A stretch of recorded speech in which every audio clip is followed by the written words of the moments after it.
حضرت عثمان غنی رضی اللہ تعالی عنہ کے فضائل۔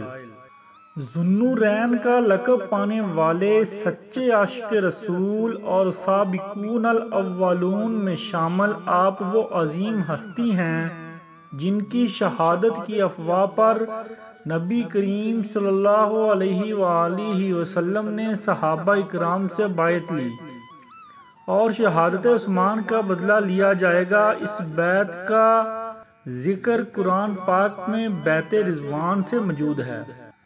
آپ کی سخاوت صحابہ میں بہت ممتاز تھی۔ بہت سے موقعوں پر آپ رضی اللہ تعالی عنہ نے نبی کریم صلی اللہ علیہ وآلہ وسلم کے حکم پر لبیک کہتے ہوئے اپنا کثیر مال راہ خدا اور مسلمانوں کی فلاح پر خرچ کیا۔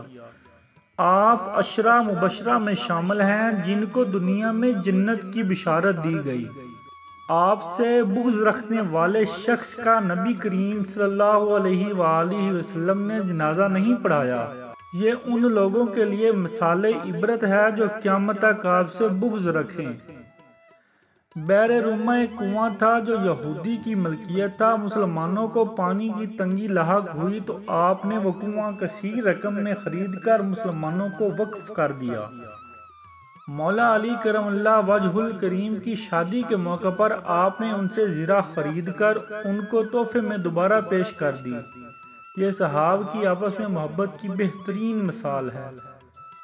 جب شہادت عثمان رضی اللہ تعالی عنہ کے موقع پر باغیوں نے آپ کے گھر پر حملہ اور گھیراؤ کیا تو آپ قرآن پاک کی تلاوت فرما رہے تھے۔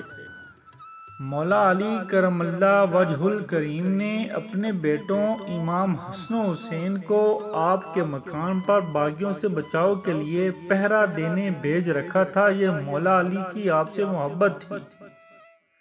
حضرت عثمان غنی رضی اللہ تعالی عنہ پر ہماری نسلیں قربان ہوں جو دوسروں کو پانی سے سیراب کرتے رہے اور وہ خود پیاس کی حالت میں مظلومانہ شہادت پر فائز ہوئے۔ آپ رضی اللہ تعالی عنہ کی تدفین جنت البقیع میں کی گئی۔ اللہ تعالی آپ سے راضی ہو اور آپ کی حیا کے تصدق مسلمانوں کو بے حیائی سے محفوظ رکھے۔ آمین ثم آمین یا رب العالمین۔